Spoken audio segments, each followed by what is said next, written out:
जैन ग्रंथों ने 9 प्रकार का पुण्य कहा है। मैं क्रमशः इन पुण्यों की विवेचना कर रहा। पुण्य अधिकतर मनुष्य जीवन में ही कमाया जाता है। देवता पुण्य नहीं कमाते। पशु भी बहुत कम पुण्य का अर्जन करते हैं। नारकी जीव को पुण्य कमाने का कभी ख्याल ही नहीं आता, ना वो कमा सकते। पुण्य अर्जन करने का सौभाग्य केवल मनुष्य को प्राप्त हुआ है। तो ये पुण्य कैसे अर्जित किया जाता है, इस पर मैं आपको शास्त्रों के अनुसार चिंतन दे रहा हूँ। भगवान महावीर ने 5वां पुण्य कहा है वस्त्र दान, कपड़ा देना, वस्त्र देना। जीवन में अगर अन्न की जरूरत है और पानी की आवश्यकता रहती है और परिवार चलाने के लिए और अपना जीवन निर्वाह करने के लिए मकान की ज़रूरत है और सोने के लिए शैया की अगर आवश्यकता है, तो जीवन के अंदर वस्त्र की भी बड़ी उपयोगिता रहती है। अगर वस्त्र ही नहीं है तो व्यक्ति अपने तन की, अपने शरीर की रक्षा नहीं कर सकता और अपने स्वास्थ्य को भी वो नहीं संभाल सकता। सोसाइटी में, समाज में रहने के लिए लोक प्रतीति, लोक लज्जा और व्यवहार और घुल मिलकर रहने की एक परंपरा समाज के अंदर बनी रहती है। व्यक्ति फ्रीली तभी एक दूसरे के साथ उठ बैठ सकता है, मिल वर्तन कर सकता है, बातचीत कर सकता है, आ जा सकता है, अगर वो समाज में रह कर के लोक प्रतीति और लोक लज्जा का पूरा पूरा ध्यान रखे। वस्त्र इस दृष्टि से जीवन के अंदर बहुत बड़ी उपयोगिता रखता है। जिनके पास कपड़ा नहीं है, वस्त्र नहीं है, वस्त्र की कीमत का उन्हें पता है कि वस्त्र का क्या मूल्य है। आपके घरों में अलमारियां भरी रहती, कपड़ों के अंबार लगे रहते हैं, लेकिन आप वस्त्र का मूल्य, वस्त्र की कीमत आप लोग नहीं समझते। जो नग्न रहते, तन ढकने के लिए पूरा कपड़ा जिनके पास नहीं है, उनको पता है वस्त्र का मूल्य क्या है। अगर ऐसे व्यक्ति को भगवान महावीर ने कहा कपड़ा दिया जाए, वस्त्र दिया जाए, तो उसे राहत मिलती है, सुख मिलता है, शांति मिलती है। वस्त्र नीचे बिछाने के भी काम आता है, ओढ़ने के भी काम आता है और तन को ढकने के लिए भी वस्त्र काम आता है। वस्त्र कई तरह से काम में लिया जाता है। वस्त्र देने से राहत, सुख मिलता है। व्यक्ति सर्दी गर्मी से अपने आप को बचा सकता है और रक्षा कर सकता है। इसलिए वस्त्र दान को भगवान महावीर ने 9 प्रकार के पुण्यों में एक पुण्य कहा है। कौन हाजतमंद है, कौन ज़रूरतमंद है, इसकी जांच पड़ताल करना बहुत मुश्किल है। किसको वस्त्र चाहिए, किसको नहीं चाहिए, इसकी जांच पड़ताल करना भी बड़ा मुश्किल है। दाता उदार भाव से देता और सुख शांति पहुंचाने के लिए देता, लेकिन लेने वाला कैसे लेता है, ये तो उसकी भावना के ऊपर चीज़ डिपेंड करती है। आप कहाँ तक इसकी जांच पड़ताल करेंगे, ऐसा भी समाज के अंदर देखा जाता है। कुछ लोग संग्रह करने के लिए, जमा करने के लिए वस्त्र लेते रहते और दिखाने के लिए फटे पुराने कपड़े अपने तन के ऊपर वो ओढ़ लेते हैं, पहन लेते हैं, ताकि दूसरों को दया आए, अनुकंपा आए और वो दया से प्रेरित होकर उन्हें कोई वस्त्र दे देवे। ऐसी भावना भी वस्त्र लेने के व्यक्ति के मन के अंदर रह सकती है। भगवान महावीर ने कहा, दाता तो उदारता से देता, सहज भाव में देता है। लेकिन एक और महत्वपूर्ण गाथा भगवान महावीर ने कही, दुल्लहा मुहा दाई, मुहा जीवी भी दुल्लहा, मुहा दाई मुहा जीवी दो भी गच्छन्ति सो गायम। उदारता से देने वाला दुर्लभ है। जो उदारता से देता, सहज भाव में देता है, सुख शांति दूसरे को देने की दृष्टि से देता है, ऐसे लोग दुर्लभ हैं, कठिनता से मिलते हैं। बिरले लोग ऐसे होते हैं, लेकिन संतोषपूर्वक लेने वाले भी बहुत कम होते हैं। अगर कोई व्यक्ति उदारता से देता और लेने वाला संतोष से लेता है, तो भगवान ने कहा वो दोनों ही सो गयम, वो सदगति को प्राप्त करते, दोनों को लाभ होता है। एक को त्याग करने का लाभ होता है और दूसरे को संतोष से लाभ पहुंचता है। देने वाला दे रहा है, उसे तो लाभ हो ही रहा है, लेकिन लेने वाला भी लाभ उठा सकता है अगर वो सब्र के साथ, संतोष के साथ चीज ग्रहण करता है। तो भगवान महावीर ने 10 वैकालिक सूत्र के अंदर ये महत्वपूर्ण गाथा कही है कि दोनों ही दाता और ग्राहता दोनों ही सद्गति को प्राप्त करने के अधिकारी बन जाते। ऐसे लोग जो बेसब्र होकर संतोष छोड़ करके संग्रह और संचित करने की दृष्टि से लेते हैं, वो चीजें लेते रहते हैं, इकट्ठी करते रहते हैं, फिर बेच देते हैं, फिर पैसा इकट्ठा कर लेते हैं। ऐसे लोग दाता की भावनाओं को गिराते हैं, उनकी भावना भी चली जाती है, देने की भावना उनकी भी कम हो जाती है, मंद हो जाती है। अगर कोई चीज संतोष से ली जाए तो देने वाले की भावना और ऊंची चढ़ती है और वो और ज्यादा बढ़ जाती है, उससे और कई लोगों को लाभ पहुंचता है। तो दोनों के अंदर एक गुण होना चाहिए, उदारता और संतोष। आप लोगों के घरों के अंदर कपड़ों की कमी नहीं, बड़े बड़े अच्छे कपड़े हैं, सुंदर कपड़े हैं, मूल्यवान कपड़े हैं। कपड़े का मतलब रक्षा, शरीर की रक्षा करना और सर्दी गर्मी से बचाना, लोक प्रतीति करना, लोक के अंदर लज्जा बनी रहे और व्यक्ति फ्रीली एक दूसरे के आमने सामने आ सके, इसलिए कपड़े का आविष्कार हुआ। लेकिन आजकल विभूषा जुड़ गई है, श्रृंगार जुड़ गया है, साज सज्जा जुड़ गई है। ऐसे कपड़े बहन भाई पहनते हैं जो सुंदर लगते हैं, अच्छे लगते हैं, बढ़िया बढ़िया कपड़े पहनते हैं। मेरा ये ख्याल है कि ऐसे कपड़े शरीर की रक्षा नहीं करते, शरीर को नहीं संभालते, लेकिन उन कपड़ों को ही संभालना पड़ता है। कपड़ों की साल संभाल करनी पड़ती है, फिर भी वो ज्यादा देर तक चलते नहीं है। अगर कपड़े फट गए, पुराने हो गए हैं और फेंकने लायक हो गए हैं, कुछ ऐसे कृपण हैं, कुछ ऐसे कंजूस लोग भी हैं, वो उन फटे पुराने कपड़ों का भी दान नहीं करते।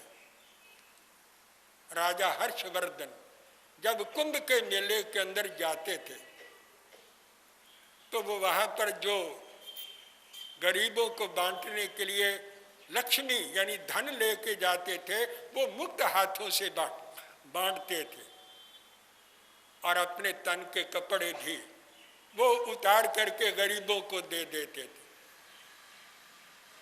ये था दान। लेकिन आज के घरों के अंदर पुराने फटे कपड़े बहनें इकट्ठे करती रहती और कोई गली में मोहल्ले में कोई चीनी के बर्तन, कोई कांच के बर्तन, कोई प्लास्टिक के बर्तन अगर कोई बेचने के लिए आ जाता है तो वो पुराने कपड़े दे करके वो बर्तन खरीद लेते। कितने दिन तक चलेंगे वो बर्तन, कब तक चलेंगे? आखिर टूट ही जाएंगे, खराब हो जाएंगे। आपकी अलमारियों के अंदर चांदी के बर्तन पड़े रहते हैं, कई अमीरों के घरों के अंदर सोने के बर्तन पड़े रहते हैं। ऐसे लोग अगर कपड़े पुराने संभाल करके रखे कि चीनी के बर्तन खरीद लेंगे, कांच के बर्तन खरीद लेंगे और प्लास्टिक के बर्तन खरीद लेंगे, कितनी छोटी भावना है। अगर किसी गरीब को ही दे दिए जाए जिसके पास कपड़ा नहीं है, हम ये जांच पड़ताल नहीं कर सकते किसको जरूरत है, कौन हाजतमंद है, लेकिन देने वाला तो उदारता से देता। देना बड़ा मुश्किल है। जलंधर में मेरा चतुर्मास था, चतुर्मास समाप्त हो गया, मैंने बिहार किया, काफी लोग मेरे साथ थे। एक जरा अच्छा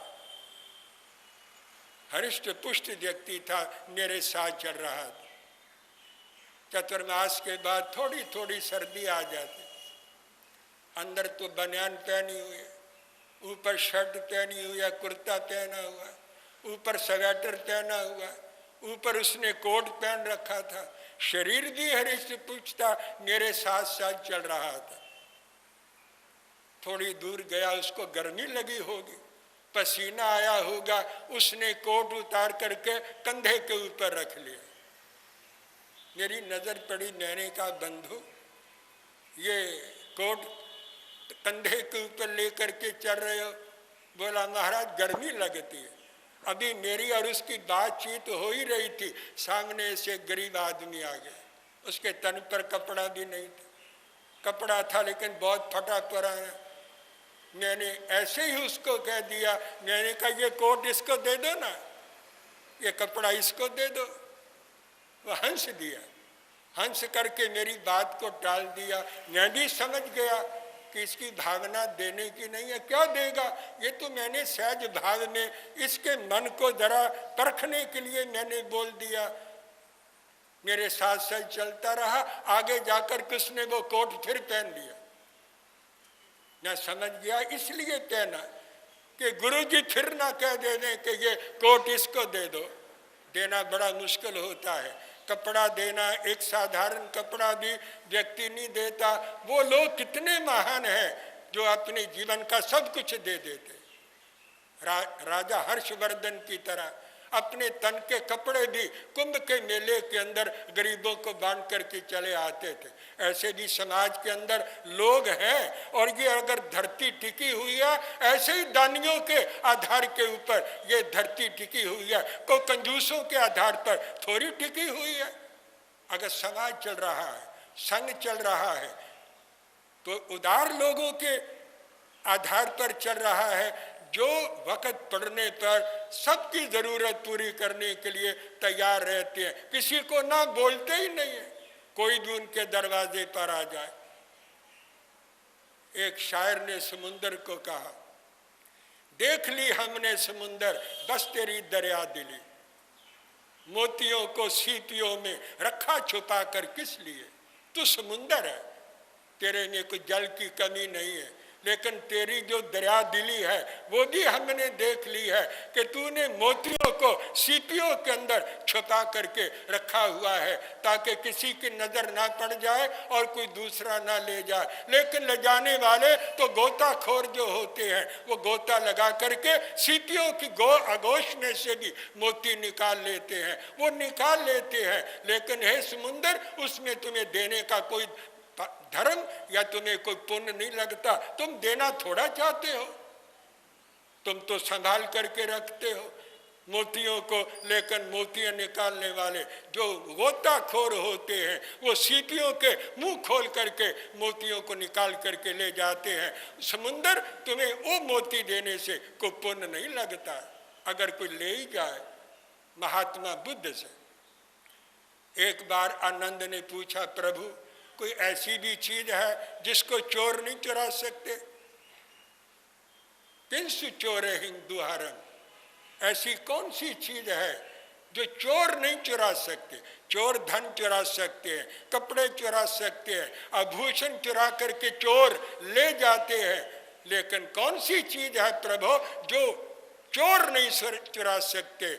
तो भगवान बुद्ध ने कहा पुण्यं चोरे दुहरन, व्यक्ति जो पुण्य कमा लेता है, पुण्य का अनुबंध कर लेता है। चोर व्यक्ति की हर चीज को भले चुरा करके ले जाए, लेकिन वो जीव के किए हुए पुण्य को चोर भी चुरा नहीं सकते। पुण्य का संबंध तो आत्मा के साथ जुड़ जाता है, बन जाता है। इसलिए पुण्य कमाने के लिए देना चाहिए, और कपड़ा देने से, वस्त्र देने से भी पुण्य अर्जन किया जा सकता है। छोटी सी बात बता रहा, स्कॉटलैंड के अंदर एक बुढ़िया स्कॉटलैंड के एक नगर के अंदर घूमती रही, लेकिन किसी ने मकान नहीं दिया, भोजन नहीं दिया और उसको कपड़ा नहीं दिया। उसने हाथ जोड़कर मिन्नत समाजत की कि मुझे किसी पशुशाला में किसी कोने के अंदर ही जगह दे दी जाए, लेकिन स्कॉटलैंड के किसी व्यक्ति ने उसकी उस दुख भरी पुकार के ऊपर कोई ध्यान नहीं दिया। आखिर वो खुले एक बरामदे के अंदर पड़ी रही, सर्दी के अंदर ठिठुरती रही, किसी ने ऊपर कंबल नहीं दिया, कपड़ा नहीं दिया, और ठिठुर ठिठुर करके उसने दम तोड़ दिया और उसको एक छूत रोग लग गया और उसके शरीर के अंदर बदबू मारने लगी। और उस छूत रोग के कारण उस स्कॉटलैंड के उस नगर का कोई घर ऐसा नहीं बचा जिस घर का कोई ना कोई व्यक्ति उसके रोग से प्रभावित होकर के मृत्यु का ग्रास न बना हो। तब कार्लाइल ने इस घटना के ऊपर टिप्पणी करते हुए कहा, मुझे बड़ा दुख है, मुझे बड़ा खेद है कि उस माता को, उस बहन को, उस महिला को जीते जी इस नगर के लोगों ने अपनी माँ नहीं समझा, अपनी बहन नहीं समझा, और अपनी बहन न समझने के कारण उसके सुख दुख का ध्यान नहीं रखा, उसे कपड़ा तक नहीं दिया और वो सर्दी में ठिठुर ठिठुर करके इस दुनिया से चली गई। कौन सा ऐसा घर है जिस व्यक्ति ने, जिस घर के व्यक्ति ने मरने के बाद उसके दुख के अंदर हाथ ना बटाया हो? हर एक व्यक्ति प्रभावित हुआ, आक्रांत हुआ। अगर पहले ही उसकी रक्षा की होती तो आज ये नौबत स्कॉटलैंड के इस नगर के अंदर कभी नहीं आती। दूसरे का दुख अपना दुख बन जाता है, दूसरे का सुख अपना सुख बनता है। इसलिए ये मत समझिए कि वही दुखी है, कल को वो दुख आपके ऊपर भी आ सकता है। आपको भी कपड़े की जरूरत पड़ सकती है, साधुओं को पड़ जाती, मुनियों को कपड़े की जरूरत है। दो प्रकार के मुनि चलते आ रहे हैं, एक दिगंबर, एक स्थवर कल्पी, एक जिन कल्पी। जिन कल्पी मुनि दिगंबर रहे, उन्हें कपड़े की जरूरत नहीं रही, लेकिन और चीजों की तो जरूरत रही। मोर पिछी की जरूरत है, कमंडल की जरूरत है, स्थान की जरूरत है, मान प्रतिष्ठा की जरूरत है, भोजन के लिए भी उनको जरूरत पड़ती है। केवल एक कपड़े की जरूरत नहीं, और जरूरतें तो उनको भी पड़ती है। लेकिन जो स्थवर कल्पी है वो सचेलक है, वो बहुत थोड़ा कपड़ा रखता था, लेकिन कपड़ा रखता था। दाता लोग उन्हें उदारता से कपड़ा देते थे, इसलिए कि ये कपड़ा समाज में घुल मिल करके रहने के लिए, उपदेश देने के लिए, उनका उपकार करने के लिए, उनके अंदर रहने के लिए, लोक लज्जा और लोक प्रतीति के लिए और सभ्य जीवन व्यतीत करने के लिए वस्त्र की आवश्यकता होती है। तो वस्त्र तो मुनि को भी चाहिए, साधु को भी चाहिए, और गृहस्थी को तो चाहिए ही चाहिए। इसलिए अगर किसी हाजतमंद, जरूरतमंद व्यक्ति को अगर कोई उदार दाता उदार हृदय से वस्त्र देता है तो भगवान महावीर ने कहा वस्त्र क्या कैसा भी है, साधारण है, तन ढक सके, उसके अंदर तन ढकने की क्षमता हो और सर्दी गर्मी से उसको बचा सके और राहत पहुंचा सके, तो ऐसा वस्त्र देने से भी व्यक्ति पुण्य अर्जन कर लेता है, पुण्य कमा लेता है और उस पुण्य के प्रभाव से सद्गति प्राप्त करता है, देवलोक तक वो जाने की क्षमता प्राप्त कर लेता है। तो मैं ने आपको आज पांचवें पुण्य का स्वरूप समझाने का प्रयत्न किया है। अधिक मैं इसके ऊपर और अधिक बोलना नहीं चाहता। आप लोगों के लिए तो इतना ही काफ़ी है। बस विराम विश्राम ले रहा हूँ। जय अहिंसा। ओम शांति। भगवान